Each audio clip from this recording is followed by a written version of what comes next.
Muy buenas tardes a todas y a todos. Estamos en la mesa 32C del Congreso Nacional de Historia Bicentenario, Repensar la República, y la mesa se titula Mujeres y Escritos Republicanos. Vamos a contar con la participación de 4 ponentes con trayectorias destacadas en el orden en el que les voy a mencionar. Primero, Isabel Toussaint, que es profesora en la Universidad de Burdeos, y su ponencia se titula Revisando el testimonio de Flora Tristán desde la lectura de sus escritos en francés y otros documentos inéditos del primer medio siglo XIX. Luego seguirá María Elena Arce, es docente en la Pontificia Universidad Católica del Perú, y el trabajo que presentará se titula Dora Mayer, una mirada reconciliadora a la colonia china en el Perú del Centenario. Luego tomará la posta Mariema Manarelli, que es docente en la Universidad Nacional Mayor de San Marcos, con la ponencia Secularización y Feminismo, María Jesús Alvarado, 1913-1924. Y finalmente, Margarita Segarra, que es profesora en la Universidad San Ignacio de Loyola, con la ponencia Los primeros años de la Asociación Feminista Evolución Femenina. Entonces, vamos a empezar con la lectura de las ponentes. Les recuerdo que son 20 minutos los programados para cada presentación y les voy a avisar, faltando un par de minutos antes de que se cumpla el tiempo, a cada una. Y bueno, empecemos, ¿no? Después podremos formular las preguntas a las ponentes. Empezamos entonces con Isabel Toussaint, con la ponencia, repito, revisando el testimonio de Flora Tristán desde la lectura de sus escritos en francés y otros documentos inéditos del primer medio siglo XIX. Muchas gracias, Luz. Muchas gracias, María Emma, por haber aceptado mi propuesta. Un saludo cordial a todas y a todos, también los presentes. Les voy a hablar, el tema no es nada nuevo, pero espero aportar un granito de arena a la reflexión sobre Flora Tristán. Desde mi propia identidad, mi competencia en el idioma francés, mi competencia acerca del Perú decimonónico y también desde una larga experiencia en los estudios de género. En el Perú, las estudiosas de la condición femenina, de la historia de la mujer, de las mujeres y desde una postura política, las feministas, es decir, quienes han reivindicado la igualdad de género y luchado contra la violencia machista, se han interesado por rescatar a Flora Tristán, especialmente a partir del conocimiento de las peregrinaciones de una paria y otros escritos. La valoración de Flora Tristán se ha intensificado con el desarrollo de las actividades del Centro Flora Tristán desde hace más de 40 años, mientras que en el siglo XIX, Flora Tristán quedó sepultada en el olvido hasta que Carolina Freire de Jaimes le dedicó una conferencia. En Francia, Flora Tristán ha sido objeto de interés como escritora y como ideóloga del socialismo utópico. Pero dar su nombre a algún edificio público en Francia aún puede despertar la inquina de los medios conservadores, como lo comprobé en 2018, cuando aplaudí la propuesta de nombrar un auditorio en la Universidad Flora Tristán y recibí una carta de protesta furibunda. De forma que hasta la actualidad, pese a lo adelantado de su pensamiento, la franco-peruana está condenada a los espacios públicos mínimos. Desgraciadamente, resulta irrealista pensar que pueda acceder a la canonización de los próceres y escritores como Víctor Hugo. De mi lado, deseo aportar una contribución enfocando la relación de Flora Tristán con la ciudad francesa de Burdeos, donde estuvo en varias oportunidades, hasta morir en esta misma ciudad el 14 de noviembre de 1844, agotada por la precariedad de su existencia como apóstol, tal como ella misma se definió en el Tour de Francia. Se sabe que el padre de Flora Tristán, Mariano Tristán, estaba radicado en el París de inicios del siglo XIX, que presuntamente recibió a Simón Bolívar, en aquel entonces joven súbdito de la corona española. Pero en momentos de morir, el padre, el 14 de junio de 1807, ese coronel de dragones arequipeño, vivía en una casa hipotecada con gravamen, cito el documento oficial, gravamen de los réditos de 10.000 francos que no satisfizo al comprar, además de las cartas públicas. La carta del embajador de España en París informa a Madrid de que sus muebles y alhajas son de tan poca importancia que con mucha dificultad han alcanzado a los módicos gastos de entierro y algunas deudillas de criados, médicos, etc. Entonces, primero, me intereso por la relación de Flora Tristán con el puerto de Burdeos, punto de partida y retorno. Después de 15 años de la muerte del Mariano Tristán, Flora Tristán huyó de los desmanes de un esposo violento, con el que aceptó casarse a los 17 años, obedeciendo a su madre. En 3 años dio a luz a 3 niños.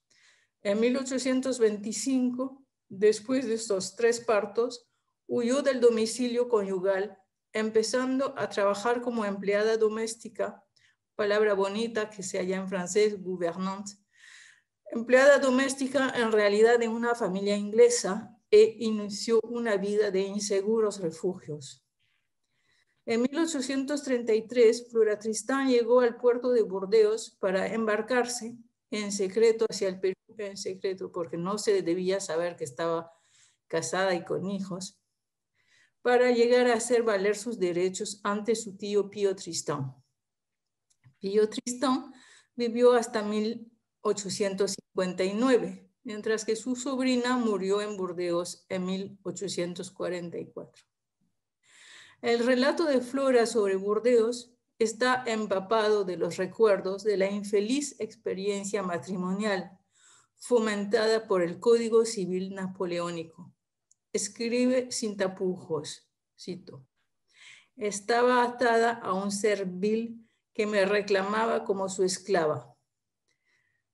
Envidiaba la suerte de esas mujeres que venían del campo a vender la leche en la ciudad. Envidiaba la suerte de esos trabajadores que iban a trabajar. No es un dato superficial tampoco el que muestre una especial sensibilidad hacia la naturaleza durante sus paseos diarios por el jardín público de Burdeos, a tal punto que escribe: me despido de sus hermosos árboles. A partir de los años 820, la ciudad de Burdeos, que había padecido una larga crisis económica a causa de la revolución, volvió a ser un puerto comercial. Aristócratas y militares españoles, como el virrey La Serna, desembarcaron en Burdeos tras la batalla de Ayacucho. Burdeos desarrolló intensas relaciones marítimas con los puertos del continente americano, tanto Veracruz como Montevideo, Valparaíso y el Callao. En cuanto a Pedro Mariano de Goyeneche, primo de Mariano Tristán, vivía en un espléndido palacio del centro de esta ciudad, a pocos pasos de la ópera, formando parte de la colonia de españoles y criollos, radicados en el sur de Francia y que para nada querían ser identificados con los territorios ultramarinos a los que debían su opulencia. El secretario de Mariano Goyeneche, Felipe Bertera, fue el guía de la señorita Tristán en la estadía de 1833. Señorita, porque Flora Chazal, en Francia la esposa suele llevar el apellido del esposo, tuvo que ocultar, como ya lo dije, el ser madre y esposa para acercarse a su pariente y conseguir el apoyo económico, llegar a embarcar. Dejó a su hija de 8 años, Alina, en una casa particular de la ciudad cercana de Angulema, y el otro hijo, Ernesto, a la fuerza bajo la tutela del padre. Después de viajar al Perú y a Inglaterra, Flora Tristán volvió a esta ciudad en 1843, antes de iniciar su Tour de Francia, dedicado a convencer a los obreros de lo importante de unirse para ser fuertes. En el relato del Tour, fue entonces cuando definió su vocación a la vez con dramatismo y prosaísmo. Escribe así: es necesario que yo prevea llevar 3 pares de zapatos y llevar 3 vestidos. En mi posición de apóstol, no tengo tiempo como para caer enferma. Y apuntó: no puedo estar más satisfecha con todos los trabajadores de Burdeos. Estos hombres son mucho más firmes y prudentes que los de París. Al igual que en el ensayo que escribió en el 35, al llegar a París, sobre la necesidad de acoger a las mujeres extranjeras, su razón de ser consiste en fomentar la solidaridad con las más vulnerables, los más precarios, en un mundo industrial que descubrió en Londres, con esas condiciones de vida infrahumanas concedidas a los migrantes del campo a la ciudad en busca de una vida mejor. De forma premonitoria, al regresar a Burdeos en 1843, como Vallejo en París, Flora Tristán escribió: si tuviera que vivir aquí, me moriría.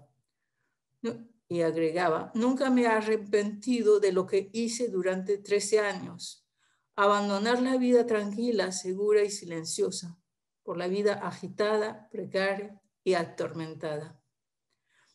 No obstante, se enfrenta a la vigilancia policial permanente, así como a la negativa de los libreros bordeleses para vender ese libro favorable al mutualismo y susceptible de atraer en las tiendas a clientes de mísera apariencia.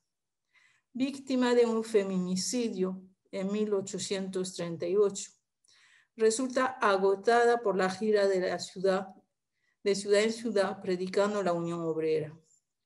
La casa de los esposos Lemonnier en Burdeos será la última morada de Flora Tristán el 14 de noviembre de 1844. Enterrada por los obreros y artesanos de la ciudad, permanece en la memoria de la historia social desde 1848. Los obreros mandaron construir una columna sobre la lápida con una escultura que representa el libro de la Unión Obrera. El tío Pedro Mariano Goyeneche murió 2 semanas después de la apóstol del mutualismo.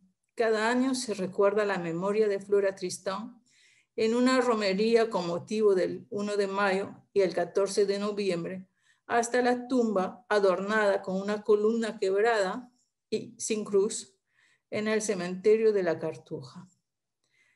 Ahora paso a mi segunda parte, revisando las peregrinaciones acerca de Arequipa y Lima. Flora Tristán pasó largos meses en Arequipa, acogida como sobrina de uno de los hombres más ricos de la ciudad. Su visión de Arequipa fue la de una extranjera, sensible a realidades que no asombraban a los arequipeños. Así fue como se interesó por la suerte de los niños expósitos, a los que vio desnutridos y descuidados, probablemente identificándose con, la cito, la infeliz madre obligada a abandonar a su hijo. Ahora bien, esos apuntes negativos acerca del Hospital de Niños Expósitos contrastan con el testimonio del padre José María Blanco, quien estuvo junto al presidente Orbegoso en Arequipa en 1835. Un testimonio perdido que he rescatado y que está por salir en Fiestas Patrias en Lima, gracias al Fondo Editorial de la Universidad Nacional Mayor de San Marcos. Pues bien, el capellán de Orbegoso lo veía todo de otra forma. Él apuntó acerca de los niños expósitos de Arequipa. Fuera de esto, hay gastos excesivos en el vestuario y manutención de los niños, en los pañales, pellejos y lavado de toda la casa, en la multitud de criados que se necesita para atender a tanta criatura como hay que cuidar para que no se dañen o se maten. Flora Tristán se asombró de que las damas de Santa Catalina gastaran su dinero comprando pianos importados de Francia. Por cierto, el emigrante francés Adolphe Dubreuil, socio de François Couret, viajó al Perú como fabricante de pianos después de la independencia del Perú. También le llamaron la atención los carnavales y observó los bailes más indecentes. Le admiraron las labores de mano, los conocimientos en costura de las arequipeñas, capaces, según Flora, de una perfección que asombraría a nuestras modistas. Tristán observó la presencia de extranjeros en Arequipa y a la vez las pretensiones aristocráticas de su tío. Retomó los juicios mordaces de su prima Carmen acerca de los Tristán y Goyeneche. Esta es la cita. El antepasado Goyeneche. Su padre llegó a estas tierras sin nada y acumuló muchos bienes. Llegó de Vizcaya caminando con zuecos y más necio que un burro. La sensibilidad social de Flora Tristán hace que critique el nuevo colonialismo. Esta es la cita. Que se vayan al diablo aquellos extranjeros que solo acuden a un país nuevo para despojarlo. Esos extranjeros venden paños de pésima calidad, venden 2.500 sables para 800 soldados cuando estos andan descalzos, sin gorras y carentes de todo. Ella se compadece al contrario al ver las pequeñas carpas mal cerradas, pero no entiende la voluntad proteccionista de San Román de oponerse a la introducción de productos manufacturados de Europa que efectivamente arruinarían a los artesanos. Observa a las rabonas, a la vez desde los criterios racialistas de la estética occidental y desde la postura humanista que define su pensamiento. Dice así, escribe así, acerca de las rabonas. Estas mujeres son horriblemente feas. Esto es concebible por la naturaleza de las fatigas que soportan. En efecto, soportan las inclemencias de los climas más opuestos, expuestas sucesivamente al calor abrasador del sol de las pampas, el frío de la cumbre helada. Su piel está quemada, agrietada, sus ojos empañados. Pues las rabonas plasman el modelo de la mujer fuerte. Creo que en estos días, en este Congreso del Bicentenario, pueden ser recordadas la gesta de las rabonas, la admiración que Flora Tristán experimenta hacia esas mujeres anónimas. Cito. Cargan las ollas, las carpas, todo el equipaje en las mulas. Arrastran tras sí a una multitud de niños de todas las edades. Cruzan a nado los ríos, llevando a unos y a veces a 2 niños a sus espaldas. Cuando llegan al lugar a que se les ha asignado, primero seleccionan el mejor lugar para acampar, luego descargan las mulas, etc. Empiezan a cocinar. Si no están lejos de un lugar agitado, piden a los habitantes comida para el ejército. Cuando se les da de buena gana, no hacen ningún daño, pero si se les resiste, luchan como leonas. Tristán continúa. Estas mujeres que proveen todas las necesidades del soldado, que lavan y remiendan, no reciben ningún pago. Tienen por salario solo el derecho a robar impunemente. Son de raza india, hablan en su idioma y no saben una palabra de castellano. Continúa. Las rabonas no están casadas, no pertenecen a nadie y pertenecen a quien las quiera. Cuando el ejército está en marcha, su subsistencia depende casi siempre del valor y la intrepidez de estas mujeres que lo anteceden por 4 o 5 horas. Es digno de mención que mientras el indio preferiría matarse a ser soldado, las mujeres indias abrazan esta vida voluntariamente. Por último, y a diferencia de las arequipeñas que llevan gran parte de la vida en la iglesia o bajo la influencia de los sacerdotes, apunta Flora, las rabonas adoran el sol, no se atienen a ninguna práctica religiosa. Flora Tristán, por otro lado, apunta el terrible sentimiento de sentirse extraña en el lugar que considera debería ser su casa. Cito. Yo permanecía silenciosa y meditaba los proyectos más funestos. Había empezado a aborrecer la vida. Entonces, inicia el viaje de retorno a Europa, pasando por Lima, donde conoce y admira a Francisca Zubiaga de Gamarra. Como consecuencia de la estadía de varios meses en la capital peruana, vale la pena tomar en cuenta los juicios que transcribe acerca de las limeñas, tratando de equilibrar elogio y carencia. Dice, así, la preeminencia de las mujeres de Lima sobre el otro sexo, por muy inferiores que sean a las europeas en términos morales, debe atribuirse a la superioridad de la inteligencia que Dios les ha otorgado.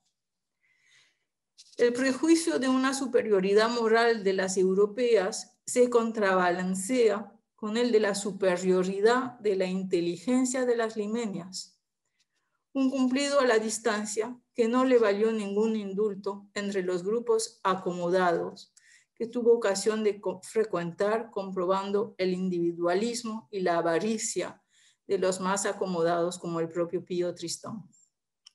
Las peregrinaciones proporcionan muchas impresiones sobre la vida y la guerra en Arequipa, retratos de San Román, Nieto, Vigil, otros jefes militares y civiles en momentos de la batalla de Cangallo, que ella ve desde las azoteas, cuando todos salieron a refugiarse en las iglesias.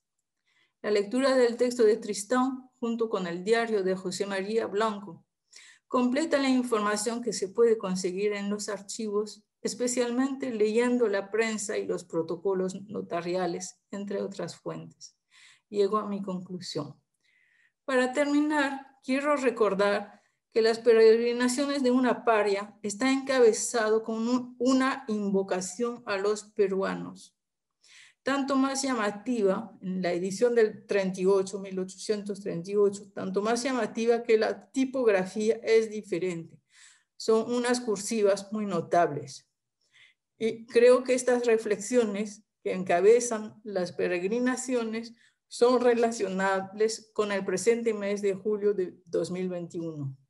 Flora Tristán dice, peruanos, he dicho, después de reconocerlo, que en el Perú la clase alta está profundamente corrompida, que su egoísmo la lleva para satisfacer su codicia, su amor al poder y sus demás pasiones a los más antisociales intentos.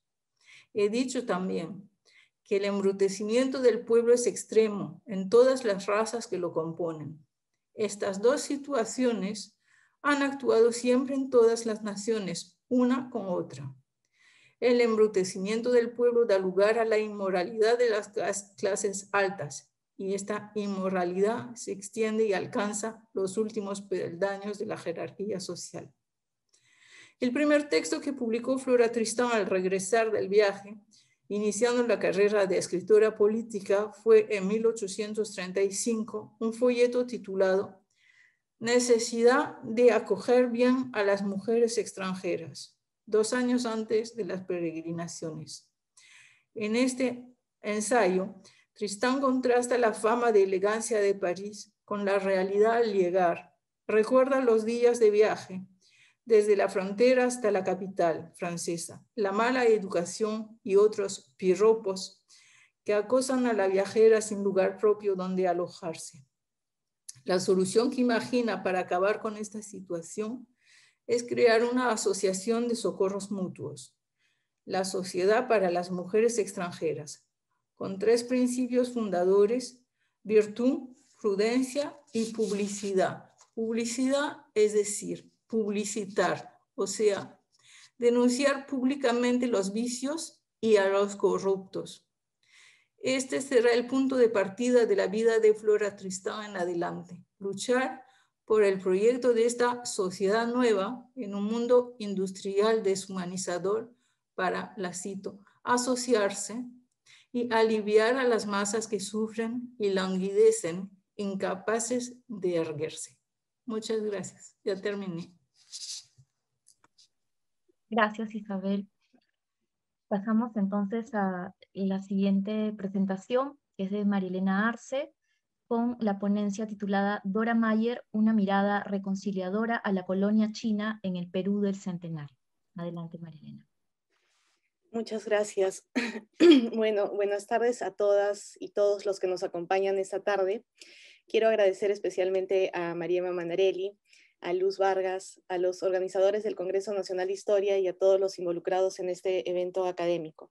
Me produce gran alegría compartir este espacio con mujeres a las que admiro mucho y de las que continuamente aprendo, sobre todo acerca de la importancia y la necesidad de revalorar la historia vinculada a las mujeres. Bueno, en esta oportunidad mi ponencia da cuenta de la participación de Dora Mayer en las celebraciones del centenario de la independencia del Perú a través de una publicación encargada por la colonia china. Y bueno, he titulado esta ponencia, Dora Mayer, una mirada reconciliadora a la colonia china en el Perú del centenario. Bueno, comienzo. En 1924 vio la luz en Lima la publicación titulada La China silenciosa y elocuente, homenaje de la colonia china con motivo de las fiestas centenarias de su independencia bajo el sello de la editorial Renovación, escrito por Dora Mayer de Zulen. En el prólogo de dicha edición, la autora da cuenta del encargo que ha recibido de parte de la colonia china en el Perú para que en su nombre realice la compilación de dicha obra, ¿no? Y voy a citar un extracto de este prólogo que escribe Dora Mayer. Ella dice, como un acto de justicia, he tratado de colocar a los chinos en el sitio que merecen en la estimación de un público que demasiado poco sabe de ellos y de su tierra natal. Como un acto de paz, contribuyendo a hallar una armonía que evite peligrosas e inútiles fricciones entre el Asia y América. Como un acto de patriotismo, advirtiendo el valor que podrá tener para el Perú la amistad de la poderosa nación china. Como un acto de simpatía, hacia la antiquísima civilización asiática, en la cual creo reconocer una virtud providencial para redimir al mundo de la desmoralización que ha cundido en la civilización europea después de la guerra de 1914. Es importante tener en consideración que la obra fue expresamente encargada por la colonia china, porque esto permite aproximarnos a la misma conociendo de antemano una evidente intención por reivindicar a su población ante el resto del país y, por ende, ofrecer una imagen positiva de ella. Sin embargo, la elección de Dora Mayer como autora de este texto responde a un reconocimiento de parte de dicha colonia de las ideas y las simpatías que Mayer había expuesto previamente en diferentes publicaciones, aproximadamente desde 1910. Esta publicación, como bien señala Mayer, buscaba ir más allá de una simple reivindicación de la colonia china a propósito de la celebración del centenario de la batalla de Ayacucho, conmemoración que recordaba la consolidación de la independencia y el inicio de una nueva era.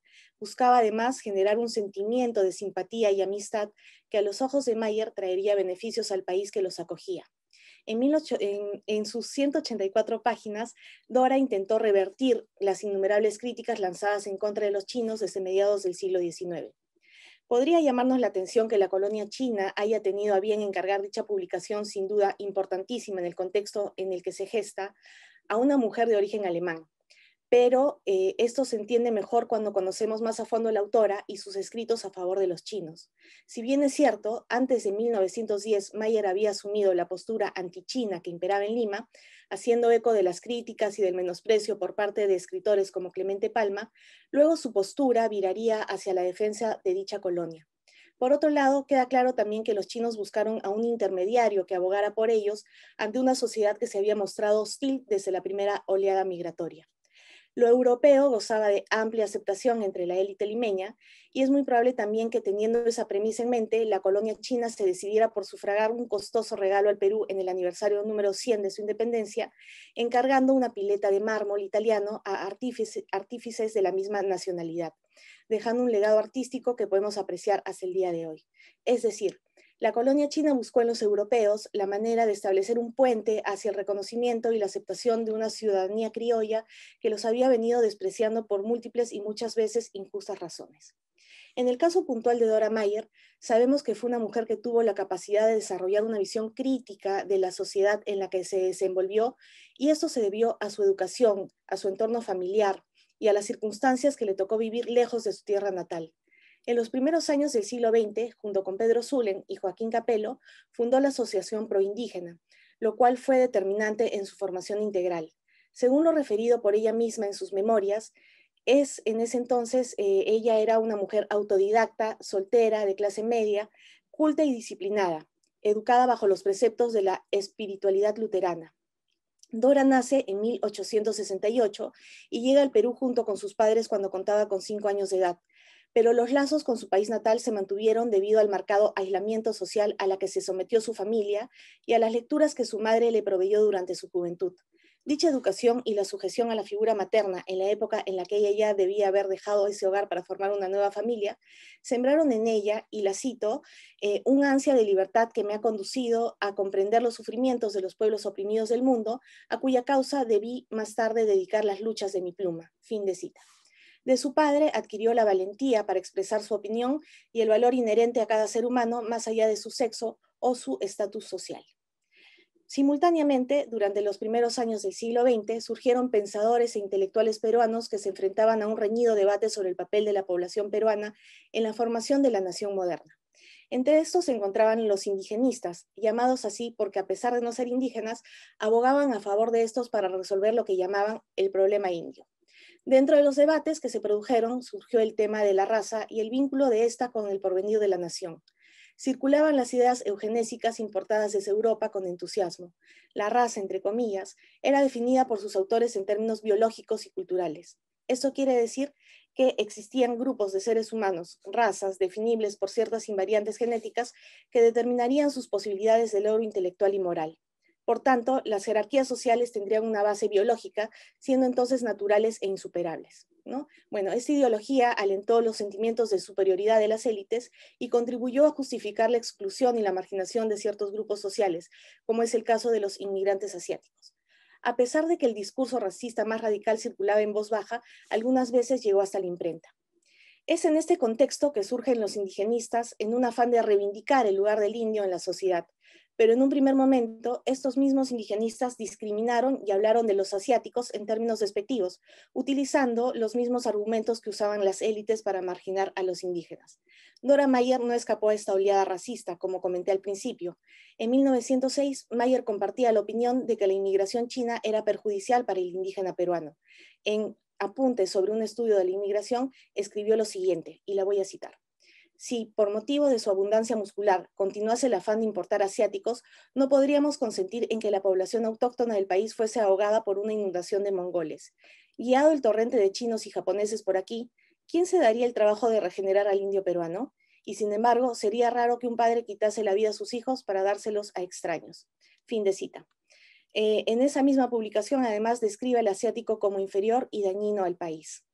Entonces, cabe preguntarse cuáles fueron las razones que llevaron a Mayer a cambiar radicalmente de percepción, de esa percepción que tenía hacia los asiáticos, especialmente los chinos, y asumir una defensa implacable de ellos, a pesar de que la época y el contexto eran poco favorables para una empresa de este tipo. Sin embargo, resulta paradójica también su etapa antichina, si tenemos en cuenta la manera en la que se refiere a algunos chinos en sus memorias. Por ejemplo, cuando rememora a sus amigos chinos que le recomendaron la ciencia herbolaria para algunos males que la quejaban en ese momento. Pero retomando la pregunta respecto a las razones de este cambio de lo antichino hacia la asianofilia, debemos remontarnos a sus inicios en la participación política junto al estudiante de filosofía de la Universidad Nacional Mayor de San Marcos, Pedro Zulen, y al senador de Junín, Joaquín Capello. Los tres fundaron la primera organización indigenista llamada Asociación Proindígena. Según Margarita Segarra, su experiencia como periodista en el diario El Comercio desde 1900 y su origen alemán le ganaron el respeto de sus contemporáneos, lo cual contribuyó al prestigio de la asociación que tuvo vigencia desde 1909 hasta 1916. Sin embargo, ya para 1913, Mayer hablaba no solamente de la defensa del indio, sino también de la necesidad de una campaña a favor de la rehabilitación de las razas abatidas y de la igualación de todas las estirpes humanas. Este giro en su pensamiento en relación con el apoyo otorgado a los inmigrantes chinos ha sido muchas veces explicado en relación al profundo amor que profesaba Pedro Zulem, quien era de ascendencia china por parte de padre.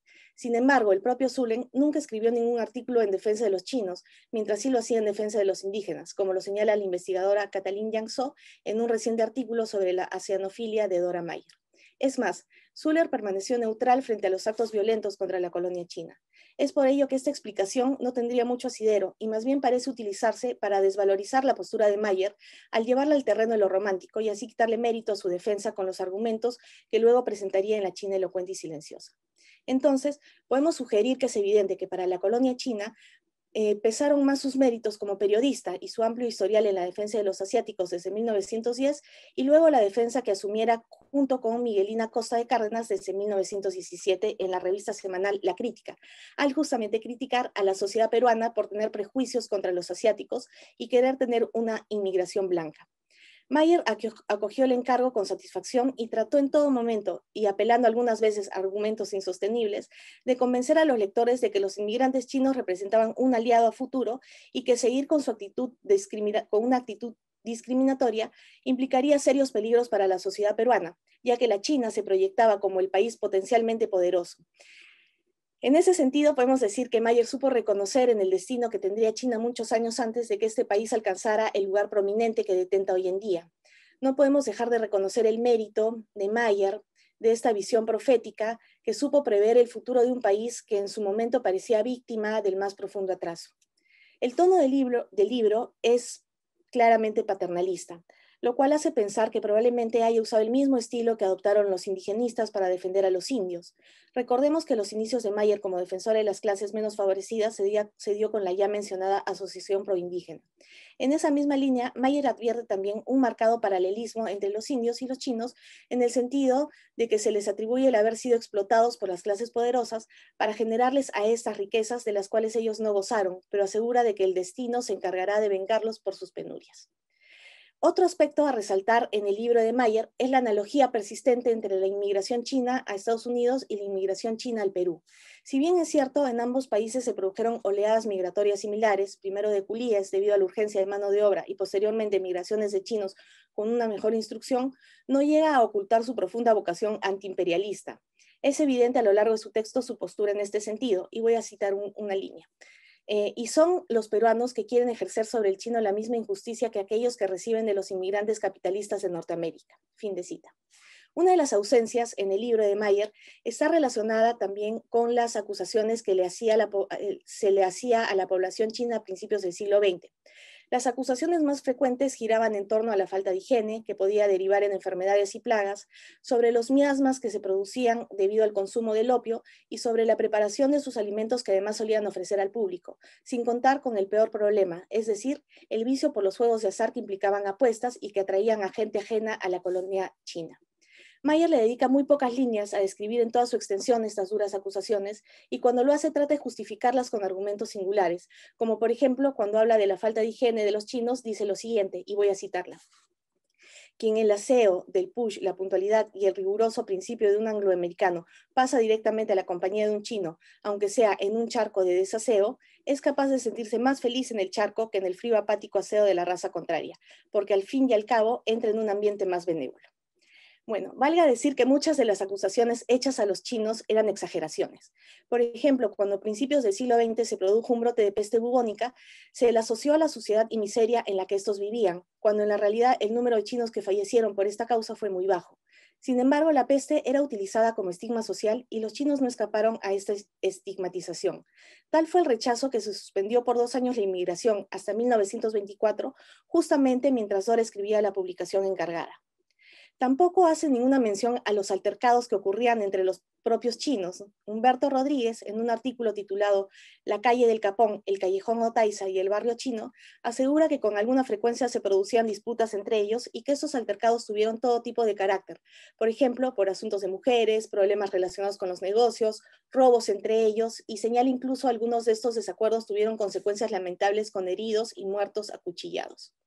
Siguiendo con notorias omisiones en el texto de Mayer, tampoco le dedica tinta al tema de la prostitución, a pesar de que este tema fue incluso expuesto a la sociedad en una publicación en el Diario Judicial. La denuncia la hace un colaborador que firma bajo el seudónimo de Dr. Vidrieras y que titula La Podre de Lima, en la cual además hace una gala de un lenguaje sumamente insultante y duro para describir las condiciones en donde vivían hacinados los chinos. Llama la atención que la presencia femenina sea escasa en la publicación de Mayer, ya no digamos visibilizándola a través del tratamiento de la problemática de la prostitución, sino sobre todo de los posibles aportes de las mujeres chinas a la sociedad a la que desea convencer de las bondades de dicha colonia. Por otra parte, Mayer habla vagamente de las condiciones que rodean al individuo en un afán poco efectivo de justificar en lugar de explicar que la colonia china no era pues el lugar paradisíaco que ella buscaba retratar. Su visión puede resultar en algunos momentos maniquea, y esto la obliga muchas veces a obviar matices y describir todo en función de lo bueno y lo malo, en donde lo chino encarna las virtudes y la sociedad circundante es la culpable de la imagen degradada de sus miembros. Un claro ejemplo de su inagotable voluntad por justificar lo injustificable le encontramos en el siguiente párrafo, y la voy a citar.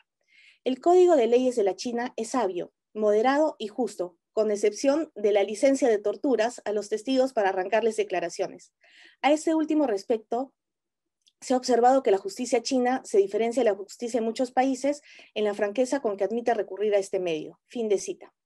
Esto puede considerarse más bien como uno de los muchos estereotipos asociados a la idea de las torturas chinas exotizadas por la mentalidad occidental. Hoy por hoy podemos afirmar que China no ha sido el único lugar donde se utilizaba la tortura para arrancar declaraciones, pero podemos coincidir con ella en que los otros lugares se hizo soterradamente. Además, hay que destacar que tiene razón al intentar culpabilizar a la sociedad de las condiciones en las que se veían obligados a vivir. Incluso los intelectuales, apoyados en las ideas del darwinismo social, afirmaban que los chinos obstaculizaban el progreso. Uno de ellos, Clemente Palma, afirmaba que la China, y lo cito, es una de las razas más viejas y más inútiles, que como nuestra raza india, la raza china es una entidad silenciosa y pasiva en la historia. Fin de cita. Mayer seguramente leía los ataques de Palma porque le da un giro a la cruel acusación, agregándole al adjetivo de silenciosa la elocuencia que brotaba de su pluma defensora. Otro recurso del que se vale Dora Mayer en todo su libro es el miedo. Constantemente apela a este aspecto para convencer al lector de la necesidad de no provocar la animadversión de los chinos. La amenaza latente que el gobierno chino podría volverse contra el Perú por el maltrato que se le prodiga a los hijos del Imperio Celeste es constante. Es por eso que Mayer trata de convencer al lector de ser benevolente y comprensivo y lo insta más bien a sacar provecho de los beneficios que puede traerle una sincera amistad con los chinos que habitan en su misma ciudad. La cito. Por consecuencia, con sus sagrados principios de justicia y por una alta conveniencia práctica, el Perú tiene mayor motivo que otras de las naciones vecinas para amparar al chino en sus derechos de hombre. El Perú, más que muchas otras naciones, tiene ya un amigo en el chino. Aprovéchelo y no críe la hiel que pueda amargar las futuras relaciones entre Lima y Pekín. Fin de cita.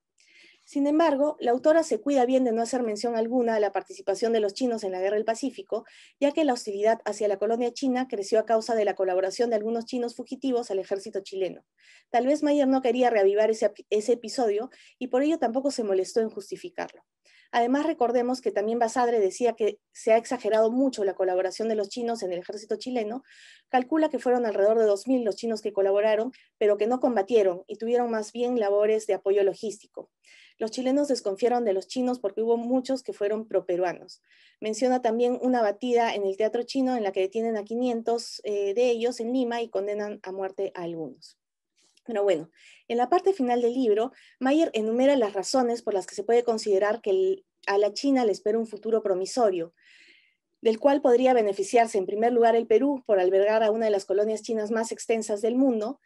La China se encuentra en un momento de apertura que le permite acceder a la tecnología nueva que hará que su progreso sea inminente. Mucho más si se considera que antes de esa apertura, China fue la cuna de muchos inventos sin los cuales no se podría imaginar el mundo actual. Y los numeran, ¿no? La pólvora, la brújula, el papel, la tinta, la porcelana, además de proveer al mundo de té, seda y otros productos. A modo de conclusión, podemos decir que la China silenciosa y elocuente refleja claramente dos cuestiones. La primera, la necesidad de la colonia china de, a través de un homenaje por el centenario de la independencia peruana, exponer su presencia dentro de la sociedad de una manera beneficiosa, resaltando sus aportes y poniendo en evidencia la gran injusticia que se comete al marginarlos, basándose en ideologías racistas, muy en boga en dicha época, pero que aparentemente no llegaban a calar en el grueso de la población, sino que ésta hacía eco de los prejuicios y estereotipos con los cuales se marginaba y despreciaba al chino, aún sabiendo que éste había logrado asentarse en su entorno y había empezado a ser visto como parte natural del contexto. Por otro lado, la segunda cuestión está relacionada con la autora, la cual no solo defendió la inmigración asiática, sino que quiso demostrar que los chinos habían contribuido eficazmente a forjar la nación peruana, al igual que los otros grupos étnicos. Mayer no estaba a favor de los preceptos impuestos por la eugenesia que permitían a los poderes políticos pensar en el futuro de la nación manejando la composición racial de sus habitantes, privilegiando la raza blanca y haciendo esfuerzos porque esta raza se mezcle intensivamente con la raza indígena para que de esta manera la nación tenga un futuro promisorio. Mayer encarna pues la necesidad de la no exclusión de ninguna raza o cultura para la construcción viable de un país, para su modernización y progreso. Apuesta por la tolerancia y por la inclusión de las razas marginadas en el proyecto de una construcción nacional, y esto lo hace precisamente en el primer centenario de la consolidación de la República. La presencia de las voces femeninas solemos encontrarlas usualmente en los márgenes, como en este caso, pero son voces fuertes e importantes, tanto como la importancia de la colonia china en el Perú, que Dora Mayer quiso revalorar a propósito de un aniversario como el que conmemoramos nosotros casi 100 años después. Su mensaje resuena hoy en día más elocuente y vigente que nunca. Muchas gracias. Gracias, María Elena. Gracias. Pasamos a la siguiente ponencia de María Emma Manarelli, titulada Secularización y Feminismo, María Jesús Alvarado, 1913-1924. Gracias, Luz, y muy buenas tardes.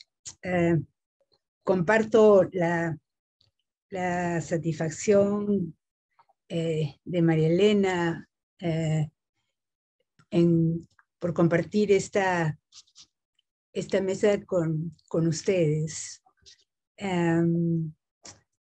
Bueno, en realidad, abordar el tema de la secularización en la obra y en la militancia de María Jesús Alvarado es algo que recién he empezado a hacer y me doy cada vez más cuenta, una investigación que es un reto mayor, complicado, demandante, pero fascinante al mismo tiempo, ¿no? Pienso que es que la obra casi íntegra de María Jesús Alvarado está atravesada por una inspiración secularizadora, no siempre explícita, pero como inmanente, inherente a toda su trayectoria y su experiencia, ¿no? Había pensado abordarla en el ámbito de la educación, del anarquismo, de la defensa de la población indígena, pero dada el tiempo que tenemos ahora, me he concentrado en su crítica al matrimonio por conveniencia, su defensa de los ilegítimos y su participación en el debate acerca del divorcio y de la aprobación de la ley de divorcio y del matrimonio civil. Son esos tres nomás, y de hecho es una primera aproximación. Hay mucho que decir al respecto, y quiero invitar a Margarita Segarra que me acompañe en este empeño, ¿no? Ella que conoce tanto a la autora. Pero bueno, En 1911, María Jesús Alvarado se comprometía públicamente con la emancipación de las mujeres cuando expuso Feminismo Peruano en la Sociedad Geográfica de Lima. Con ese manifiesto original y radical, se hizo parte coherente de una manera de intervenir en lo público, que si bien no siempre encajaba con el anticlericalismo discursivo de sus antecesoras, ni de sus contemporáneos, desafiaba a los poderes eclesiásticos y domésticos cada vez que lo hacía. En diciembre de 1924, la imprenta de María Jesús Alvarado fue destruida a martillazos por agentes oficiales del gobierno de Augusto Leguía. Este hecho y su encarcelamiento inmediato ocurrieron el mismo día en que se inauguraba el Congreso Panamericano Científico en Lima, en cuya organización había participado activamente y para el que había escrito varias ponencias. Los temas que abordaría sintetizan buena parte de lo que habían sido sus preocupaciones en la década precedente: la educación femenina, el problema de la explotación indígena, las reformas legales a favor de la igualdad civil y política de las mujeres. Mi impresión es que en la destrucción de las imprentas,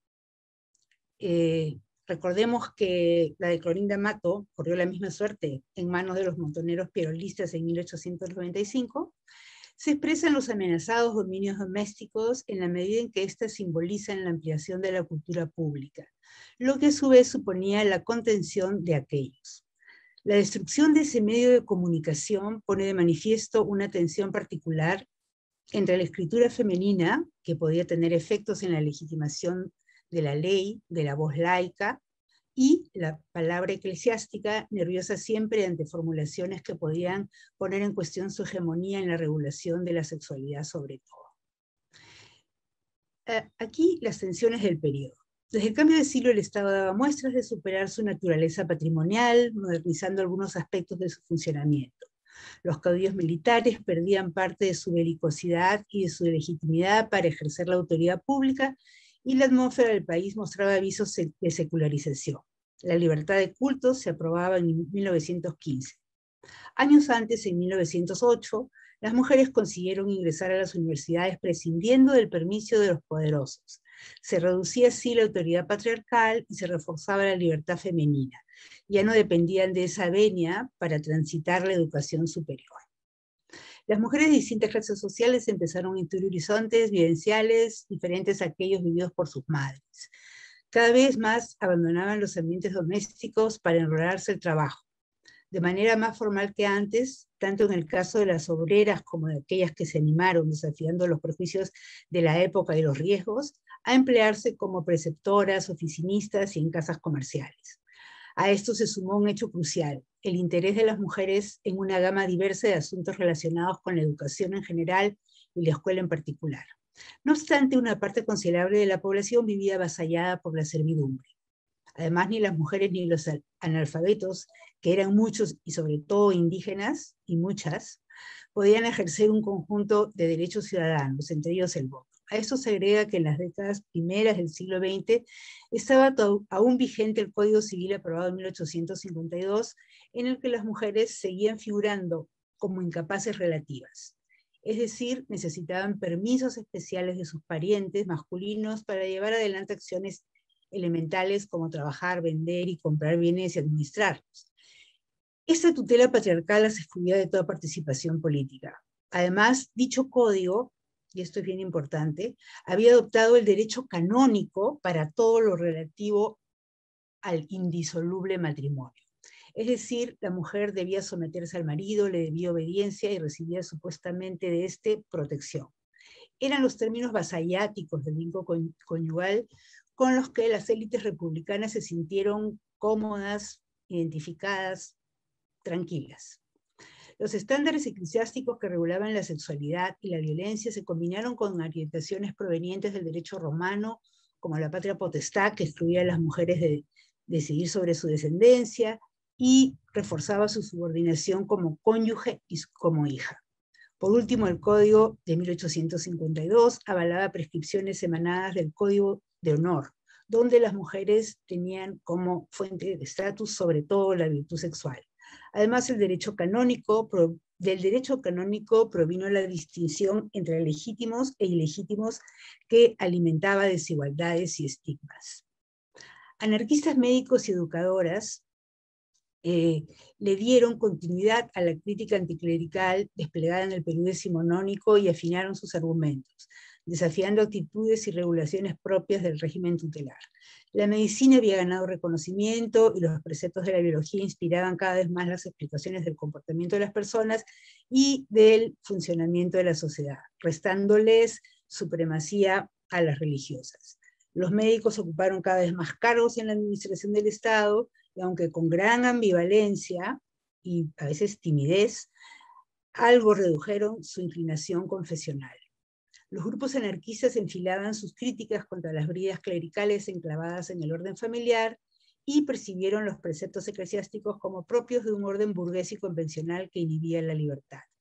Cristian Dam, fundador de la Liga de Librepensadores del Perú y director del periódico Libre Pensamiento, fue solidario, por ejemplo, con Mercedes Cabello cuando la filósofa y escritora fue atacada por los grupos clericales a raíz de su crítica implacable a la formación religiosa en las escuelas.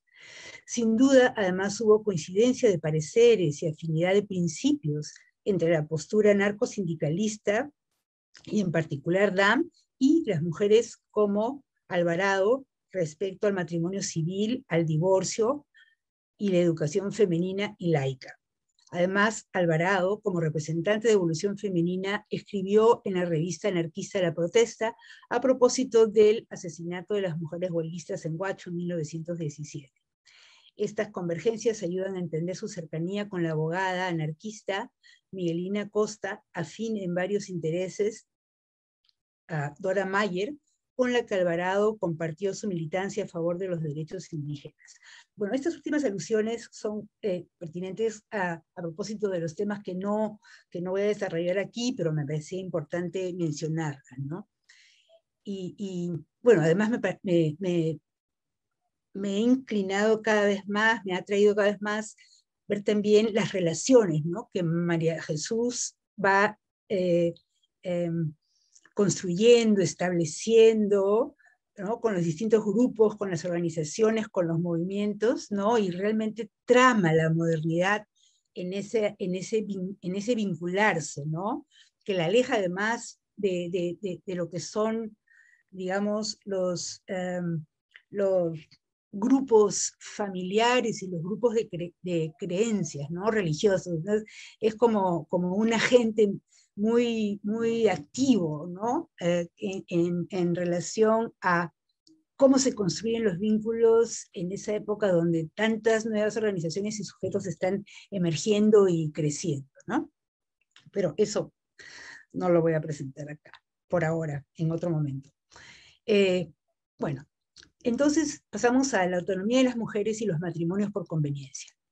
El modelo aristocrático de los matrimonios arreglados, asociados a la mentalidad rentista, a las alianzas clientelares que incubaban la corrupción, al desprecio por el trabajo y a una sexualidad incontinente, había sido ya denunciado por las mujeres desde antes de la Guerra del Pacífico. Según Alvarado, una mujer pobre buscaba en el enlace conyugal salir de la miseria.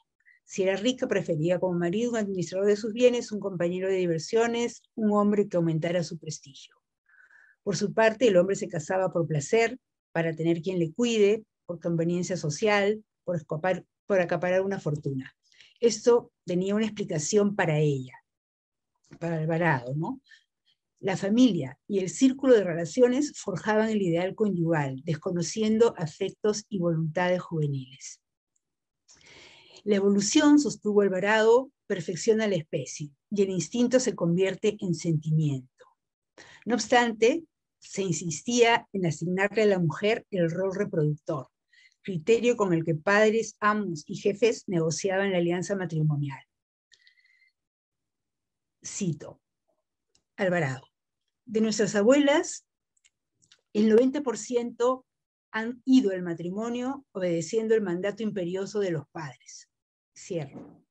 Este proceso está acompañado de un progresivo, esta evolución, ¿no?, como ha mostrado Margarita Segarra esta noción de evolución muy fundamental en el pensamiento de Alvarado, ¿no? Entonces, esa evolución implicaba un progresivo predominio de la vida psíquica sobre la fisiológica, ¿no? Postulado que resume una característica del proceso civilizatorio, es decir, la autorregulación de los impulsos corporales y la consecuente complejización psíquica. La utopía de Alvarado encontraba serios obstáculos en la indisolubilidad del vínculo conyugal. Sus propuestas contradecían la tutela femenina, pilar de la Iglesia, y que se reforzaba en el matrimonio como sacramento.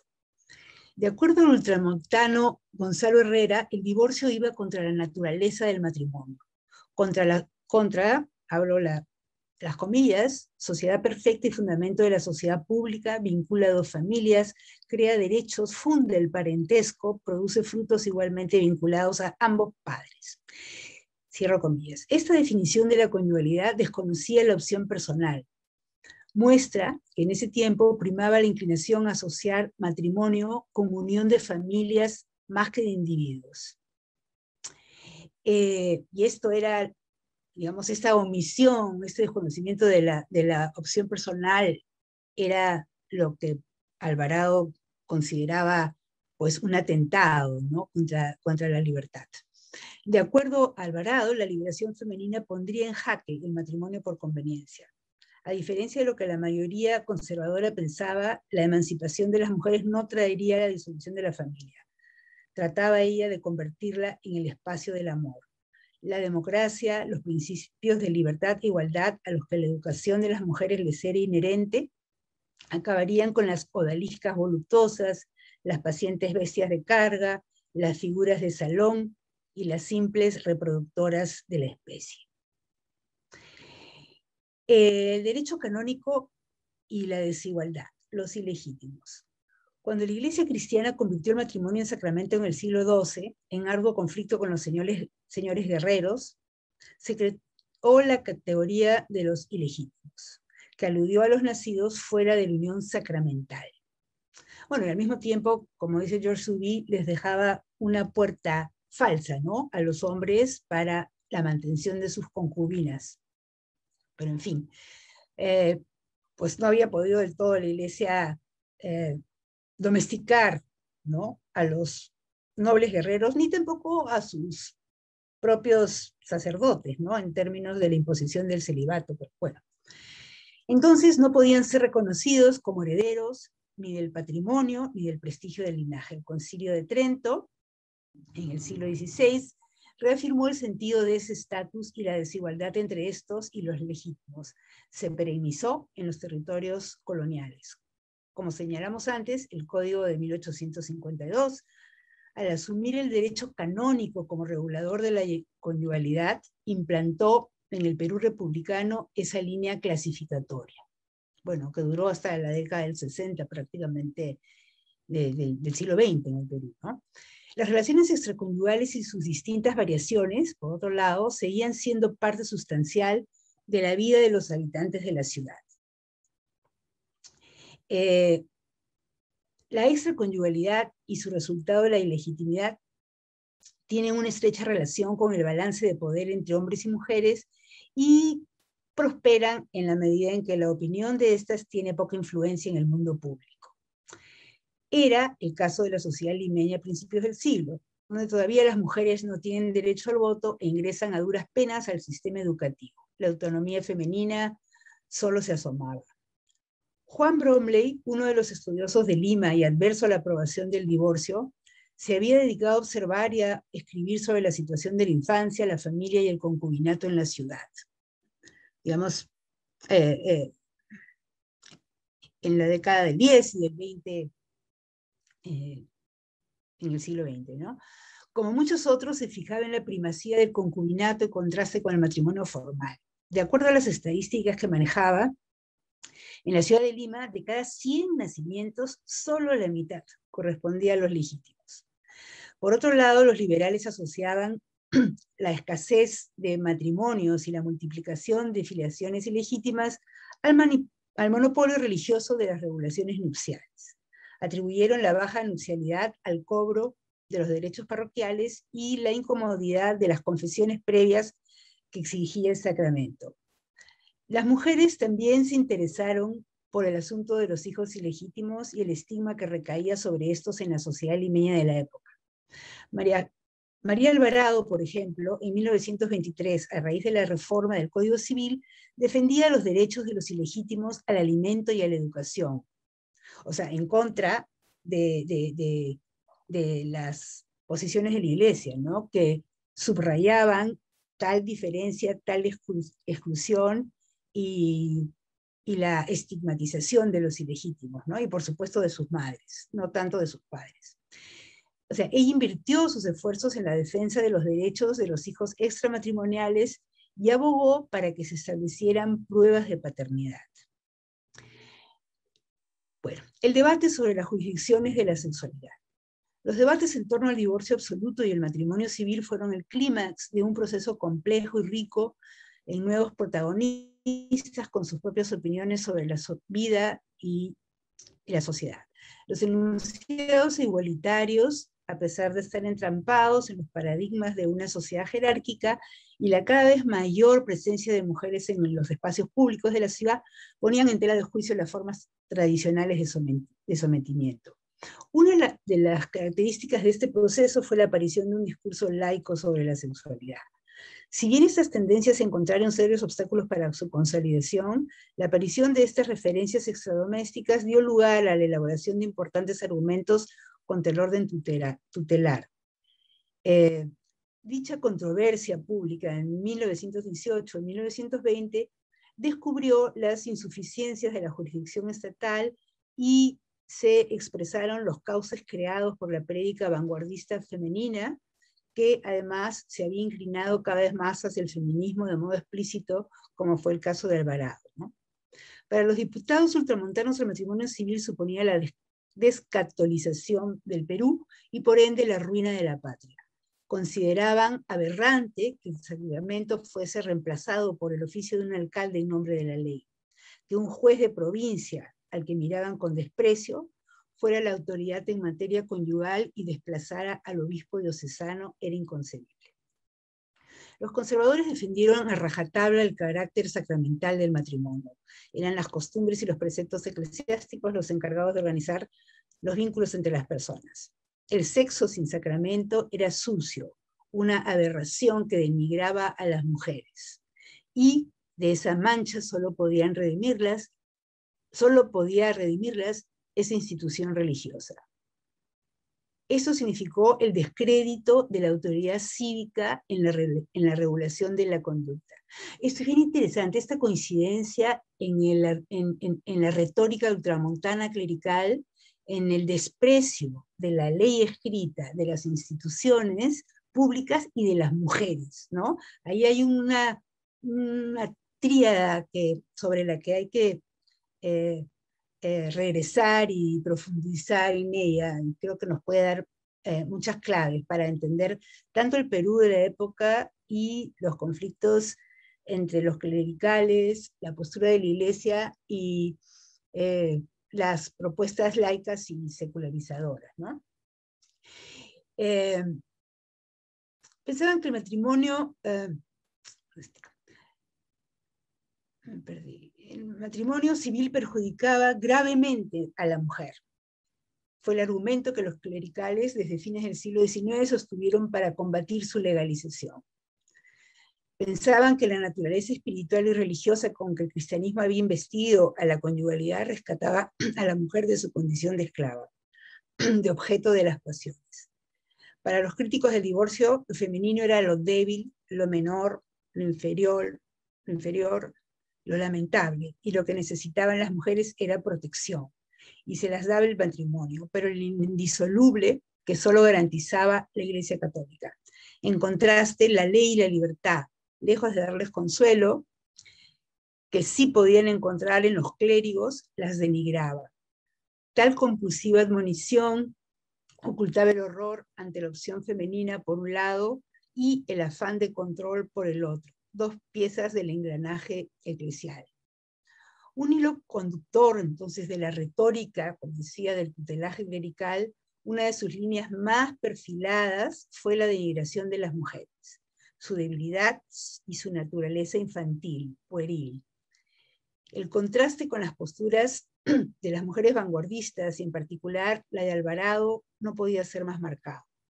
Según esta, la incompatibilidad de caracteres era motivo suficiente para aspirar al divorcio, y estar juntos sin cualidades afines era inmoral. El divorcio, contra lo que sostenían sus opositores, era, según ella, garantía de moralidad y no fuente de corrupción. El matrimonio mal avenido, resultado del sacramento indisoluble, era la cuna del adulterio. La conducta masculina se agregaba, bueno, la conducta masculina se ponía en tela de juicio y aparecían entonces los hombres incultos, vulgares, tiranos, brutales. Según Alvarado, lo irrevocable del vínculo sacramental amenazaba el buen trato marital. El hombre podía convertirse en una autoridad conyugal legítima solo si controlaba sus impulsos, entre ellos los sexuales. La institución matrimonial laica podía y debía domesticarlo. La sofisticación amorosa iba de la mano con un patrón. María, me queda un minuto. Ya, con un patrón de desarrollo de la sexualidad, lo que suponía cierto disciplinamiento de la sexualidad.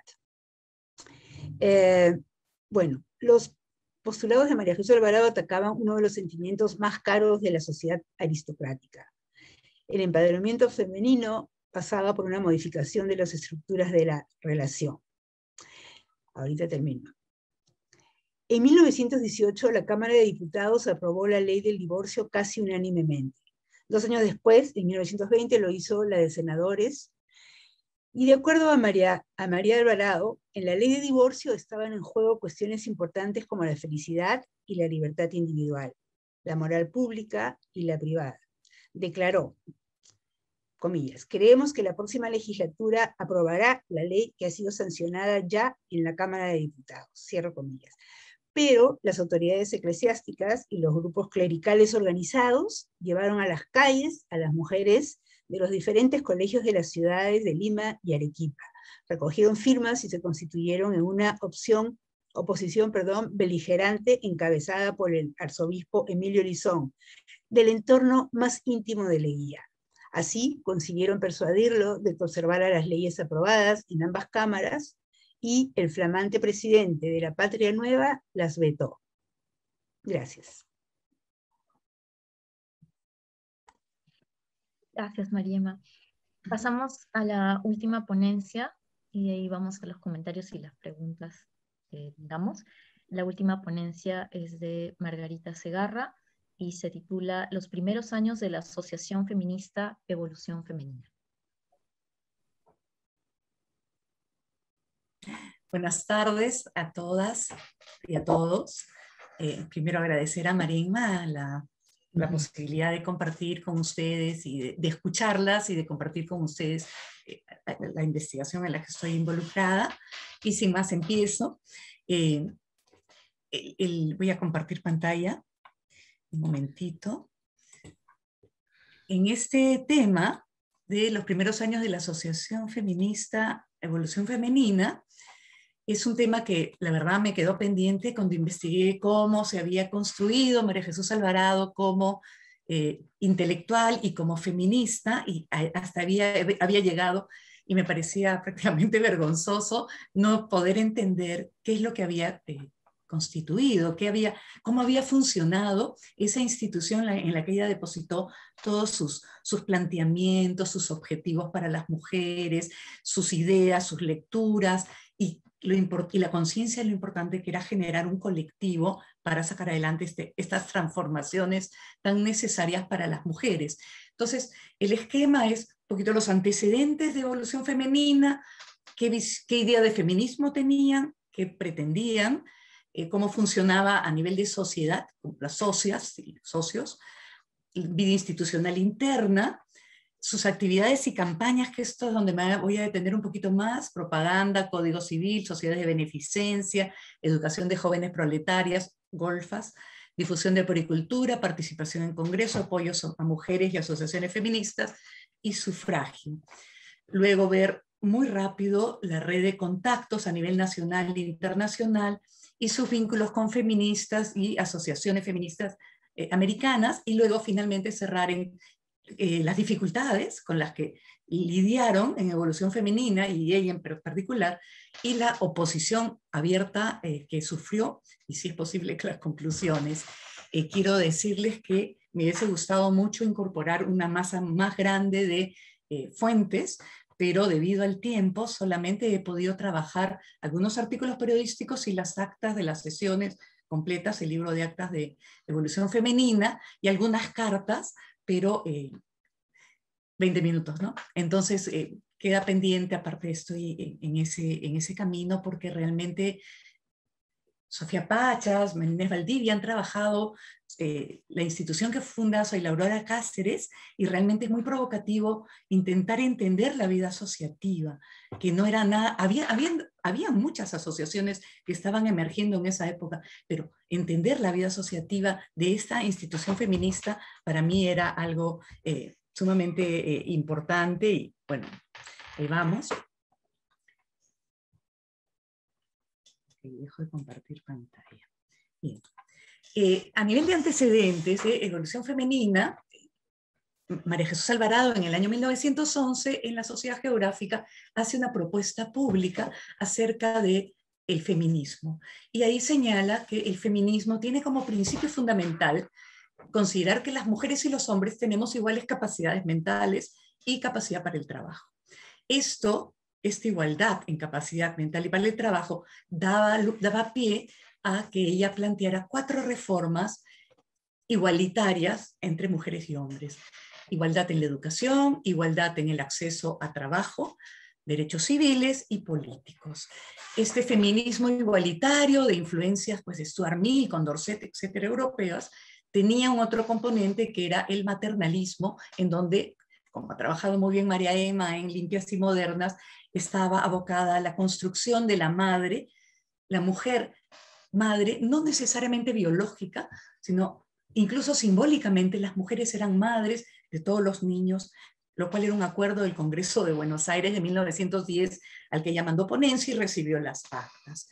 Bien, la recepción entusiasta que tuvo, sus planteamientos en la prensa, ¿no? Intelectuales, la llevaron a pensar que esa oposición que a veces le chocaba un poco, que le parecía vergonzosa, podía, sobre todo del clero y de sectores conservadores, podía hacer pensar que quizá era muy pronto, ¿no? Y definitivamente en el año 13, en una conferencia, un autor anónimo señala que la Iglesia le ha declarado la guerra a esta mujer porque la Iglesia teme perder que la mujer, que es su último reducto, sea apartada de los altares. Y este escritor decía, si no queréis irritar a los clérigos, no tratéis de emancipar a las mujeres. Entonces tenemos que ella en el año 13 ya tenía esa posición de la Iglesia que se va a ir acentuando, ¿no? Increyendo hacia llegar al 18, cuando ella defienda y escriba acerca de la importancia del divorcio. Ella, es interesante ver cómo en el año 13 hay como una especie de preparación para esta asociación Evolución Femenina, cuando, a diferencia de las veladas literarias que siempre se daban en los salones de las casas, fines del siglo XIX, ella organiza en el Palais Concert, que era un espacio de sociabilidad básicamente masculina, una fiesta para Elvira García García, ¿no?